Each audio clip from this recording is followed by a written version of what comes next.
नमस्कार। भाग्योदय विचार प्रवाह श्रृंखला की 270वीं 270 कड़ी में आपका स्वागत है। आज 270 संडे हो गए इस साप्ताहिक वार्ता के रविवासरीय चर्चा के।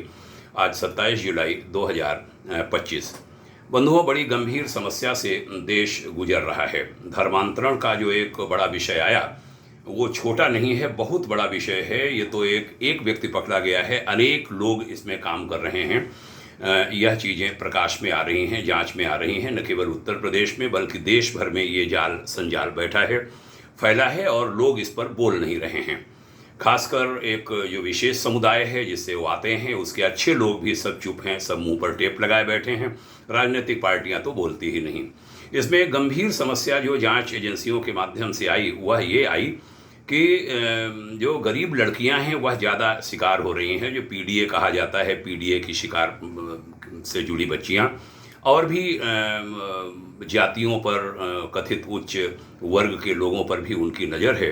एक और भी चीज़ निकल के आई कि जिन बच्चियों के विवाह टूट रहे हैं वे बच्चियां भी धर्मांतरण के उस शिकार में कहीं उनके चक्कर में आ गईं। ऐसा पूर्वी उत्तर प्रदेश से कुछ लड़कियां पाई गईं।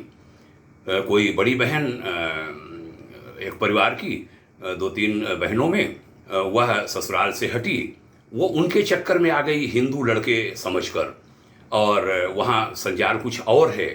न उनकी जाति बदली, न धर्म बदला, न नाम बदला, केवल धर्मांतरण किया अपने हिसाब से और अपने हिसाब से उनको ढाल लिया, खूब पैसा उनको दिया।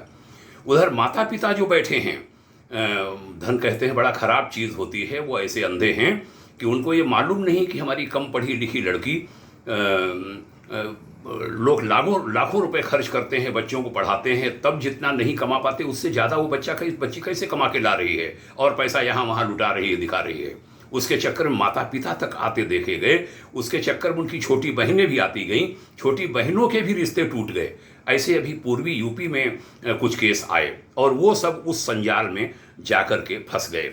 ये बहुत बड़ी समस्या है, छोटी समस्या नहीं है भारत के लिए, भारतीय संस्कृति के लिए ये बहुत भारी समस्या है। कहते हैं धन बहुत खराब चीज़ होती है, अच्छी भी चीज़ होती है, लेकिन अब खराब यूँ है कि अशिक्षित माता पिता उसके लालच में आकर विषय की गहराई में नहीं जा रहे। ये स्थिति केवल दलित, गरीब, पिछड़ी जाति के लोगों की नहीं है, ब्राह्मणों में, ठाकुरों में, क्षत्रियों में, वहाँ की लड़कियाँ भी उसकी शिकार बन रही हैं, उनकी भी है। कुछ पकड़ी गईं, तब वह चीज़ सामने आई। ज़रूरत थी बच्चों को संस्कार दिए जाते, उन्हें परिवार में एडजस्ट करना सिखाया जाता, घर में कैसे धैर्यपूर्वक रहते हैं, यह संस्कार सिखाए जाते। लेकिन दुर्भाग्य से अनेक घरों में ऐसा हो नहीं पा रहा। कथित अच्छे अच्छे परिवार हैं और वो इसके शिकार हो रहे हैं। ऐसा नहीं है कि लड़कियां जानबूझकर ऐसा कर रही हैं, उनके मूल संस्कार भी वैसे नहीं हैं, लेकिन उन्हें ज्ञान नहीं हो पाता वो कहाँ जा रही हैं, किसके पास जा रही हैं, किसके चक्कर में जा रही हैं। अनोखा जाल है भारत और भारतीय संस्कृति के खिलाफ उन दुश्मनों का।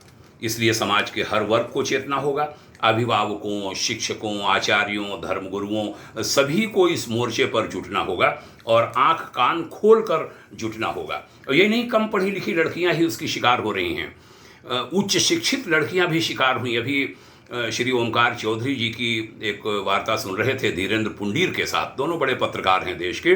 भारत का पंक्चर जोड़ने वाला सुंदर सा लड़का हिंदू बनकर खड़ा हुआ और विदेश में एमबीए करके बहुत बड़े पद पर काम कर रही उच्च शिक्षित लड़की उसके चक्कर में आ गई।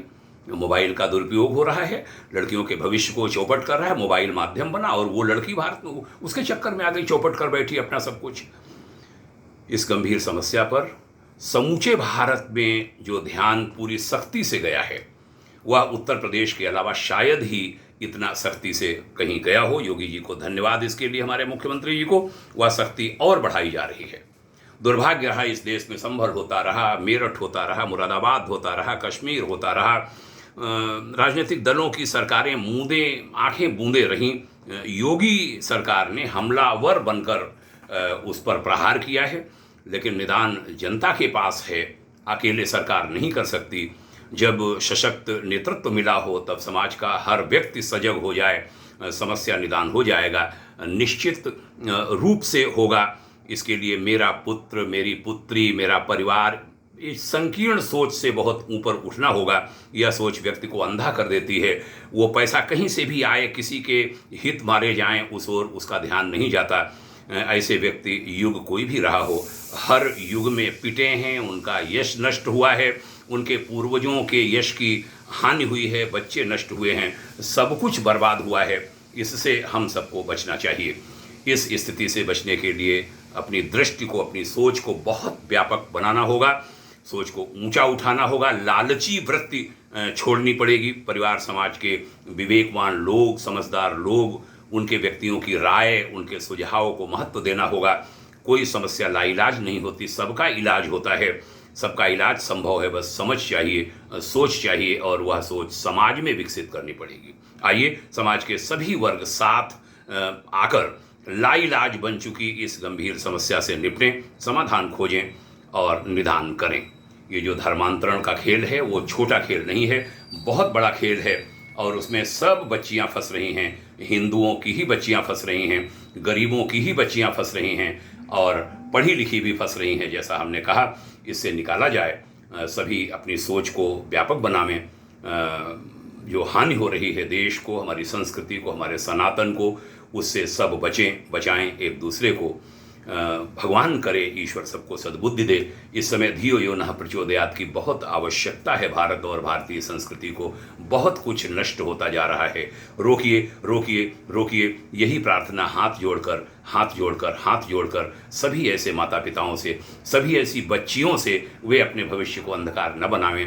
पूरे के पूरे कुल खराब हो जाएंगे, पूरी आपकी पीढ़ियां खराब हो जाएंगी, आपके सारे बच्चे खराब हो जाएंगे। ऐसे बच्चे बाहर बेचे जाते हैं, जाकर जहां वैसे फंस जाते हैं, बच्चियां जाकर के बिकती हैं बाहर, और बहुत खराब स्थिति होती है। बचिए, बचिए और बचिए। हमारा यही निवेदन है भाग्योदय फाउंडेशन की ओर से। इस साप्ताहिक वार्ता में बड़ी पीड़ा के साथ ये निवेदन करता हूँ। बहुत धन्यवाद, आपने सुना। ज़्यादा से ज़्यादा लोगों को इसे सुनाइए, इस वार्ता को। पुनः प्रणाम करता हूँ। जय हिंद, शुभकामना, ओम शांति।